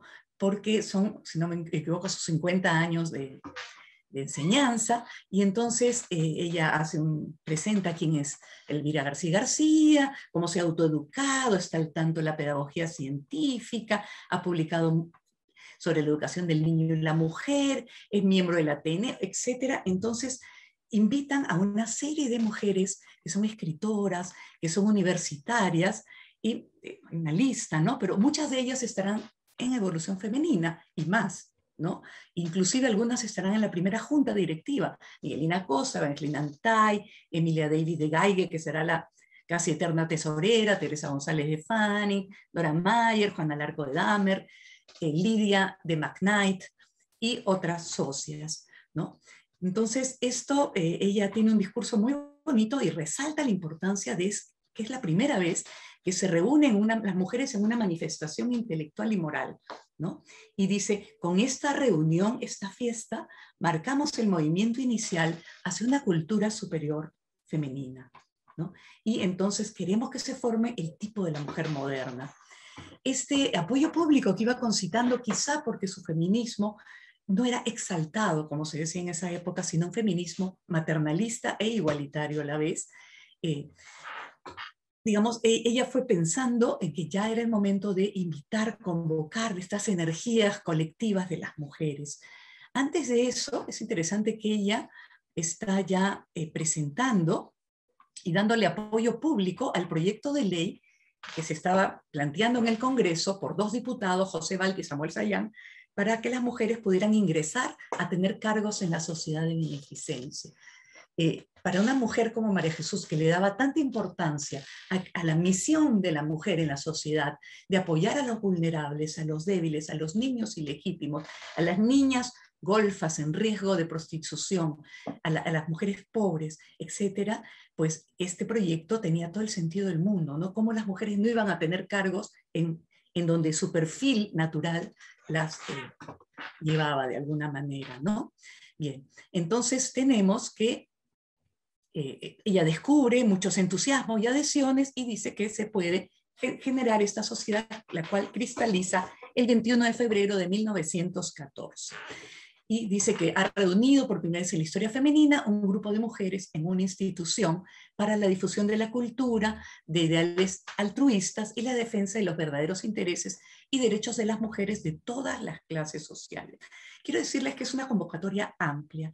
No necesariamente todas las señoras que estuvieron, y señoritas que fueron parte de este proyecto coincidían al 100% en los planteamientos que ella tenía sobre igualdad de derechos civiles y sobre sufragio. Yo imagino que la mayoría, pero Dora Mayer sinceramente nunca la vi defender el sufragio, y también ella menciona en varios momentos que cuando la cuestionen por su cercanía al protestantismo o a tener una moral laica, ella va a decir que en esa institución, Evolución Femenina, hay señoras católicas, señoritas católicas, pero de una manera amplia, bien entendida. Entonces, no cierra las puertas, las abre, y entonces, claro, tenemos a mujeres que quieren este feminismo, que es el segundo punto, que es, ¿qué feminismo es? Es un feminismo que significa el avance de las mujeres. El avance de las mujeres en el espacio público, en la educación, en sus derechos. Pero para eso lo principal es empezar con crear conciencia, propaganda, sensibilizar a la opinión pública. Y creo que acá se parece bastante, posiblemente toma mucho el modelo de la Asociación Proindígena, que tenía, bueno, un periódico, que acá no logran sacar, se lo plantean, pero no logran sacarlo, para generar, llevar estas ideas, estos planteamientos a las personas y generar un movimiento favorable a las propuestas que ellas mismas iban a hacer. Bien, tenemos que se funda la institución, y en el cuerpo consultivo está Juana Larco de Damer, ¿no?, creadora de la Sociedad Auxiliadora de los Niños, Teresa González de Fanning, Dora Mayer, además de tesorera, protesorera y 6 vocales. Hay 77 mujeres socias fundadoras, entre ellas la bachiller María Elvira Rodríguez Lorente, y otras universitarias, otras relacionadas, y 8 socios cooperadores. Entonces, fundamentalmente son mujeres, y hay algunos hombres. Entonces, digamos, hay apoyo en general de la élite intelectual modernizadora. Incluso algunos de ellos no figuran como socios, como Joaquín Capello, Cristian Dama, Abelardo Gamarra, Javier Prado, Manuel Vicente Villarán, Pedro Zulen, Hermilio Valdizán, Esther Festini, Angélica Palma, Rosa Dominga Pérez Liendo y pedagogos metodistas norteamericanos como Betty Lovejoy y Joseph McKnight.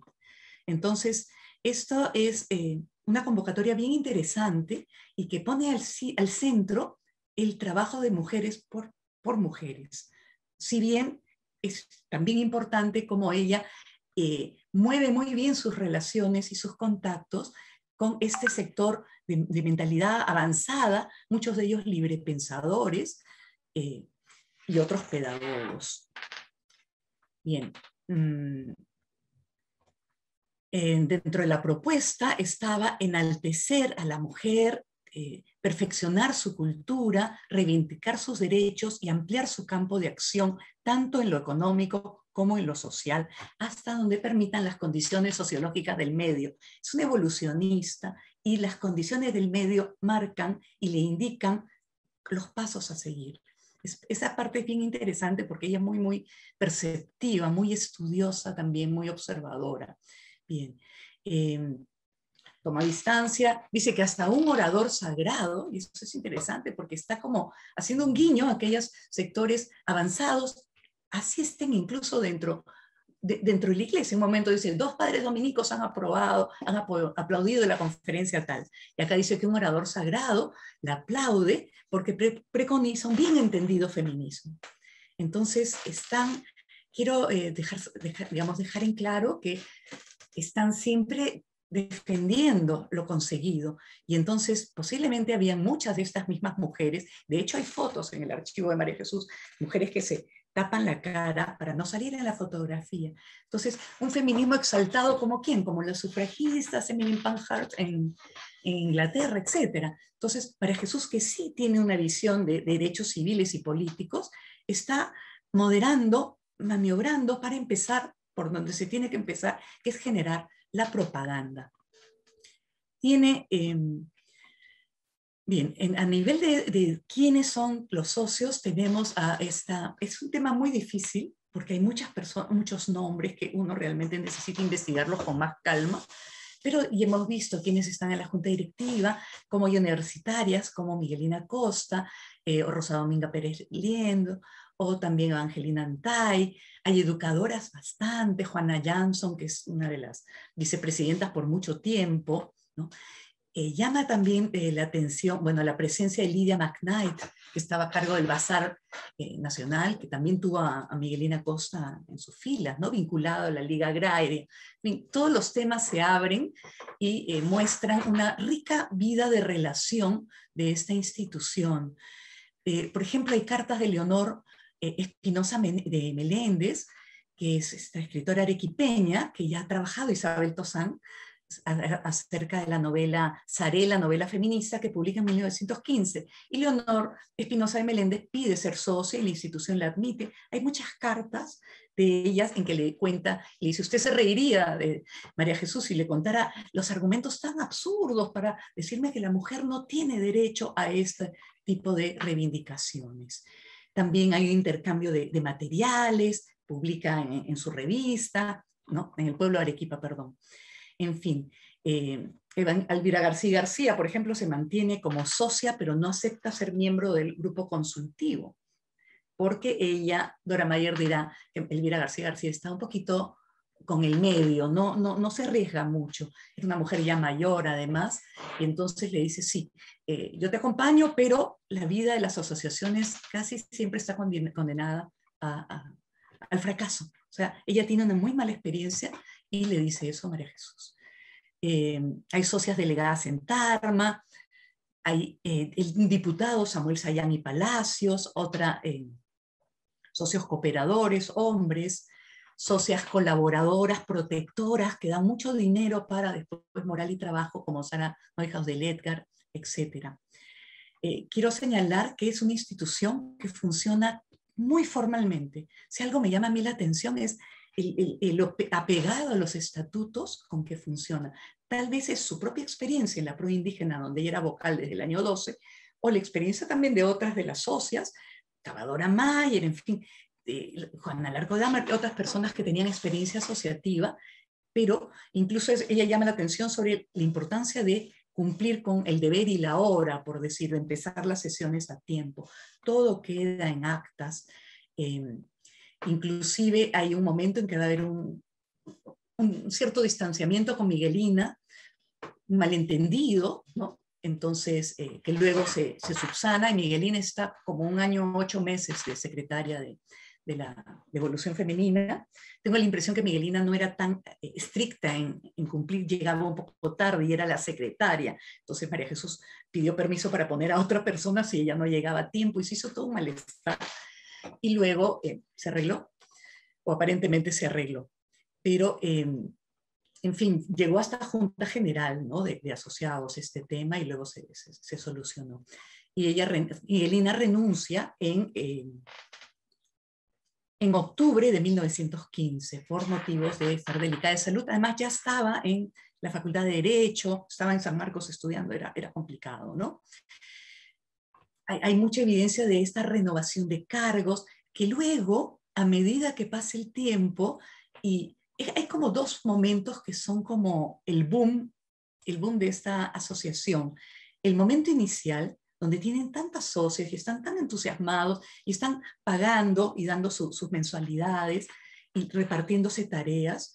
Y luego viene una etapa en que hay dificultades, se notan las dificultades y uno nota por la generación de documentos que María Jesús está jalando mucho el coche, ella. Hay algunas personas que la están ayudando, pero hay mucho de eso. Y entonces, tanto es así que en el año 16 María Jesús está muy enferma y está muchos meses en Chosica, viene, regresa, siempre en contacto con la Escuela Moral y Trabajo en la que ella era la directora, ¿no?, y enseñaba. Pero eso va a hacer que haya muy pocas reuniones, y ella dice que no, que si hay menos de 5 socias, pues ya no existiría Evolución Femenina. Los siguientes años hay pocas socias, y esto renace en un segundo aliento a raíz de, hacia el año 20, sobre todo 22, en que ella funda un club de inglés para señoritas, y entra la pituquería por Mercedes Gallagher de Park, un montón de socias interesadas en practicar el inglés.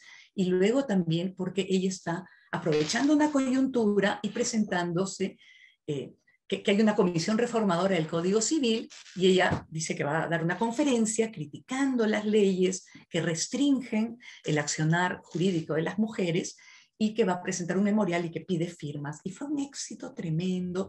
Las señoras se iban al estrado, la decían que le querían ayudar. Entonces, Evolución Femenina recibe sangre nueva, por decir, y muchas de estas aparecen en el memorial, que va a tener muchísimas firmas. Entonces uno dice, caramba, esta no es una institución que está yéndole mal, pero son como episodios, coyunturas, pero en las sesiones regulares uno ve a 4 en los años finales. A María Jesús, la nueva secretaria que reemplaza a Miguelina, que es Marilene Larragoitia, Zenaida Moselli, que está del principio hasta el final siempre trabajando, y Elisa de García Rosell.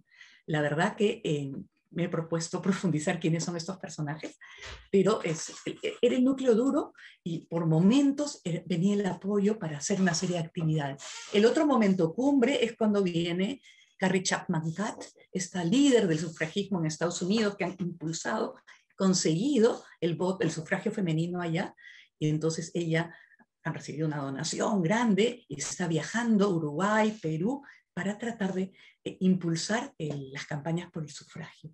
Entonces ese es un momento, en el año 23, en que Evolución Femenina se prepara para recibir a Carrie Chapman Catt, ¿no?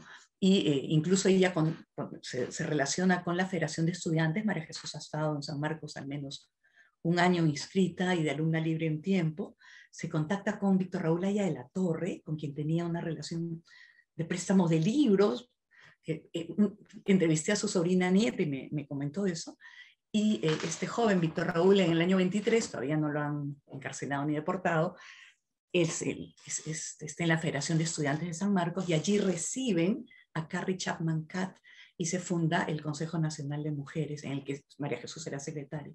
Entonces, hay muchos elementos de la vida asociativa que, por supuesto, como los estoy salteando ahora, pero quizá los aspectos más sólidos es la fundación de... Me estoy salteando algo que es muy importante. Les he dicho que es la importancia de la propaganda para generar conciencia, estatutos, artículos, conferencias. Y además de eso, tiene una serie de actividades.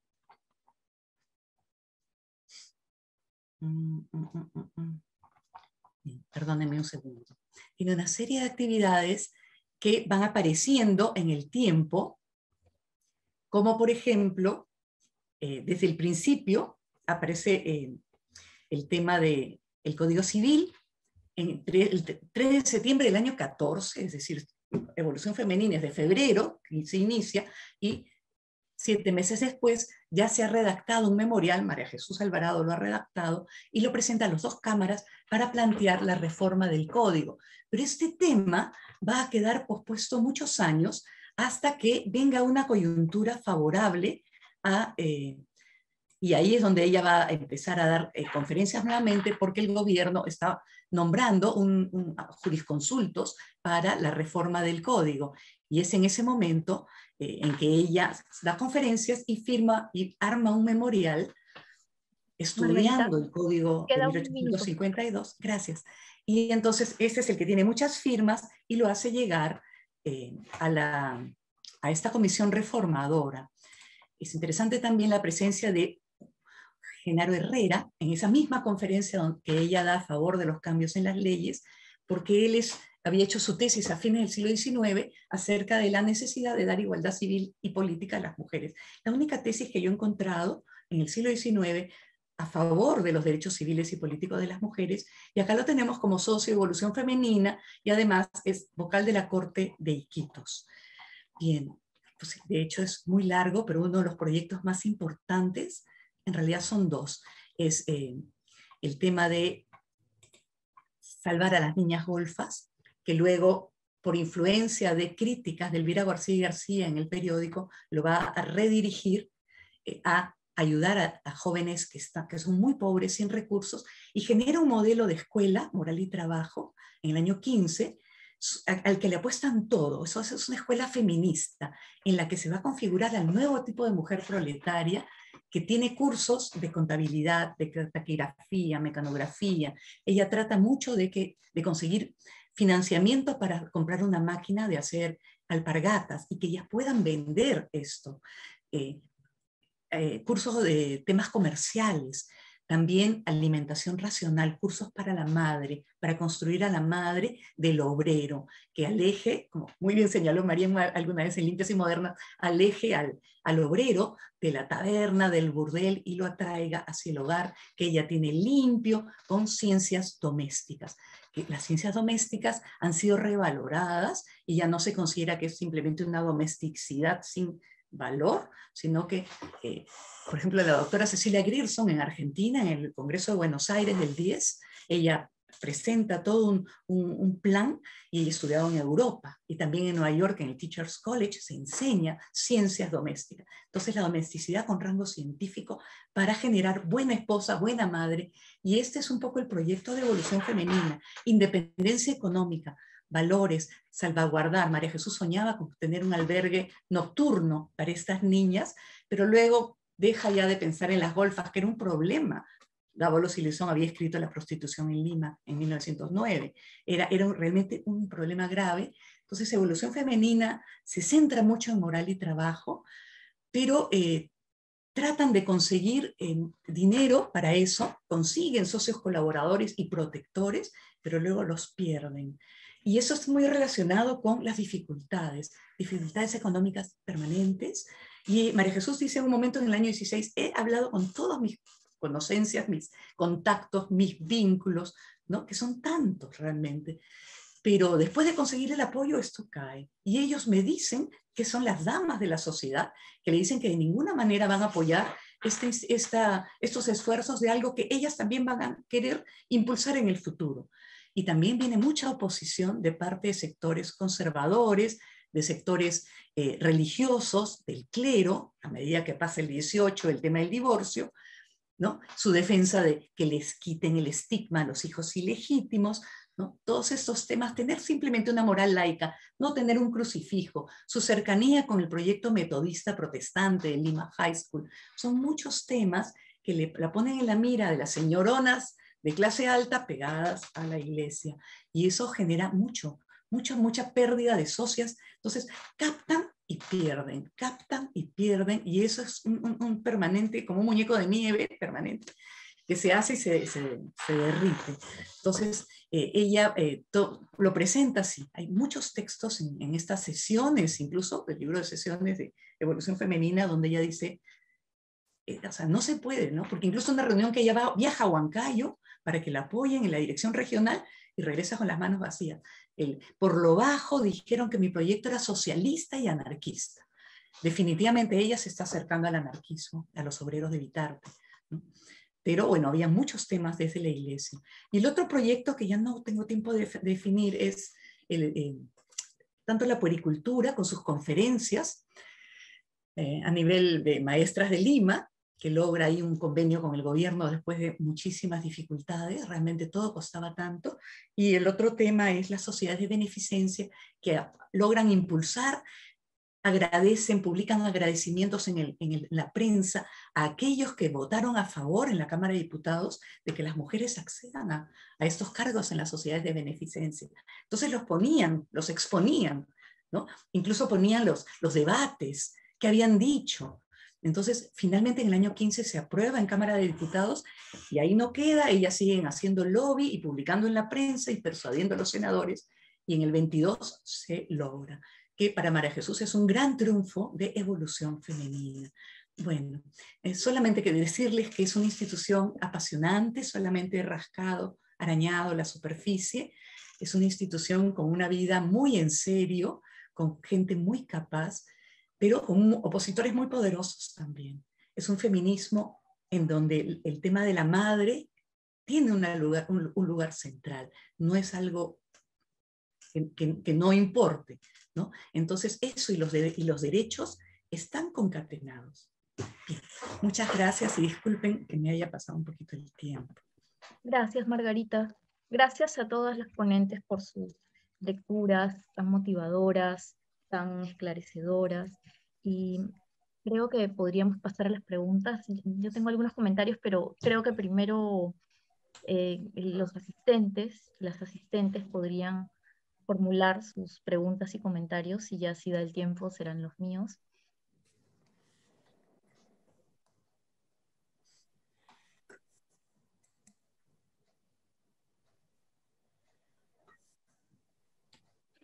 Ya, entonces voy haciendo una pregunta mientras tanto. Pensaba yo en el feminismo contemporáneo, en los feminismos contemporáneos de ahora, en los que pesa mucho la interseccionalidad, ¿no? Esta preocupación no solamente por el eje de género en la discriminación, sino también otros ejes como el racial, ¿no? La etnia, la clase social, etc. Y me preguntaba cuando escuchaba a Isabel hablar, por ejemplo, de esta preocupación por los niños expósitos o el interés por las rabonas de Flora Tristán. Hay una preocupación, hay un interés, pero es un interés lejano, es una preocupación un tanto lejana, nunca hay conexión, probablemente porque no llega a arraigarse acá, sino más bien ya esta labor de conectarse a ciertos grupos marginados la lleva a cabo en Francia. Y en el caso de María Elena, por ejemplo, yo no sabía que tenía este texto sobre la comunidad china, y me parece interesante ir también a contracorriente, ¿no? Justamente por defender un grupo totalmente racializado, ¿no? Totalmente estereotipado, pero María Elena apuntaba que había también un cierto paternalismo, ¿no? Entonces, la pregunta para las dos, y yo creo que también en el caso de María Jesús Alvarado es mucho más evidente que hay sí esta búsqueda de conexión más abierta con otras mujeres, con otros colectivos. ¿Qué podrían decir ustedes que es lo que estas mujeres, Flora Tristán, Dora Mayer, María Jesús Alvarado, tienen que decir a estos feminismos contemporáneos que incluyen la interseccionalidad como un concepto importantísimo, ¿no? Hay gente que dice incluso, si no es interseccional, no es feminismo. Entonces, ¿qué es lo que consideran relevante que puede decir estos feminismos interseccionales? No sé quién querría empezar. Bueno, puedo empezar un poco reforzando lo que mencionaste, ¿no? Esta idea de que Dora Mayer iba a contracorriente en la época. Y definitivamente creo que ahí radica uno de sus méritos, ¿no? no solamente buscar la reivindicación de un sector racializado, estereotipado, sino hacerlo a costa de asumir una postura, siendo ella mujer y ya por ende teniendo un camino más difícil por ejemplo, el que tenía Clemente Palma, que además de ser hombre, tenía la posibilidad de decir cualquier cosa y muchas veces no se lo criticaba.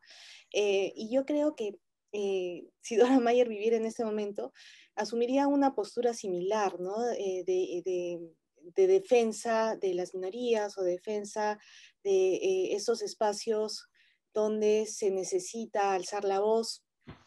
Pero en ese momento, lo que ella tenía a su alrededor, de lo que se nutría, era esta también manera que tuvo el indigenismo de abordar el problema del indio, ¿no? Desde el paternalismo, desde la idea de decidir por ellos, buscando el beneficio de este sector, pero con esta manera un poco limitante, ¿no? Que limitaba justamente la agencia del indio. Entonces ella va a replicar un poco la táctica con los chinos, y igual logra darles una voz, logra exponer lo que ellos no pueden probablemente exponer con su propia voz, y eso me parece bien interesante. Entonces, Dora se va más por el lado de lo racial, como mencionaba yo en el texto, que lo de género, ¿no? No se ocupa de las mujeres de la colonia china, más bien le da una voz a toda la comunidad. En ese sentido, lo racial está más presente, pero el género ahí no está tan presente, ¿no?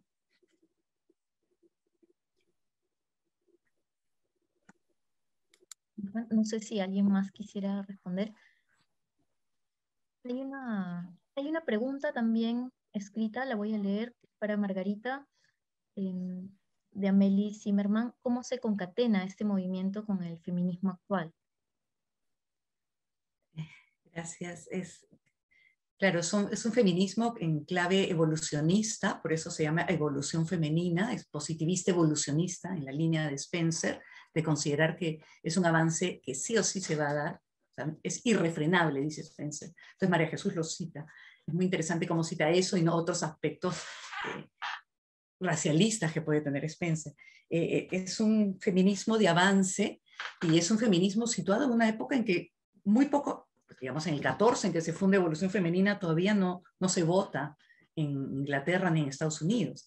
Entonces están construyendo sobre un terreno incierto, si se quiere, y está muy atenta, ¿no?, a los avances que se dan en Nueva Zelanda, en Wyoming, todo el tiempo, para garantizar y mostrar públicamente que está en la ruta correcta, porque no era una ruta tan contundente, tan evidente, mejor dicho, como la que nosotros tenemos ahora.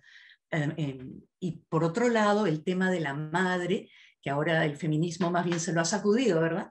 Era importante porque para muchos autores europeos, por ejemplo, pero también latinoamericanos y españoles, la madre y la madre de familia y esta mujer amplia que era benefactora en la sociedad, que cuidaba, moral y altruista en la sociedad, que cuidaba a todos los débiles, ella tenía en esa misión suya tan noble el espaldarazo o la garantía de que merecía los derechos civiles y políticos. En esa época se estaba leyendo de esa forma, entonces no llegan a estar separados del todo. Claro, en el presente nos quedamos con un feminismo, además que ya pasó, derechos civiles se consigue el año 36, derechos políticos en el año 55, ¿no? Entonces, esos derechos de primera generación que ella miraba como lejanos, pero a los que apostaba, ya se consiguieron. Y el feminismo actual está buscando derechos de feminismo interseccional, viendo muchos otros temas y conexiones y tratando de ampliar completamente esta liberación, ¿verdad? Pero creo que siempre la consideraremos como nuestra ancestra, como parte de esta genealogía, de este inicio, de esta vocación por sensibilizar, por poner en valor a las mujeres, por señalar que son capaces, porque sean chiquitas no son menos capaces, porque el cerebro y todos esos temas biológicos eran de la época. Y ella dio mucha pelea, puso muchos ejemplos de cómo señoras muy destacadas, escritoras, eran buenas madres de familia, están siempre defendiendo cómo esto no está en contra del hombre y no está en contra del hogar. Es un feminismo que se está abriendo camino. Esas son las reglas de juego, ese es el horizonte cultural y dentro de ese horizonte avanza mucho. Entonces, no nos podemos desligar de esos inicios porque es la primera vez que se plantea sufragio, ¿no? Es la primera vez, es bien pronto. En el año 11 y luego en Evolución Femenina ya se está luchando por sufragio. Entonces, bueno. Muchas gracias, Margarita, por tu respuesta y María Elena. Gracias a las ponentes. Estamos con el tiempo ya agotado, entonces no podemos seguir para más, pero podemos quizás continuar ya en la siguiente mesa, que es la 32D, si es que han quedado algunos puntos y de repente ahí también hay el tiempo para seguir discutiendo sobre estos temas que nos han presentado ustedes ahora, que han compartido generosamente con nosotros, ¿no? Muchas gracias a los asistentes también y ya nos vemos en las siguientes mesas. Bicentenario del Perú.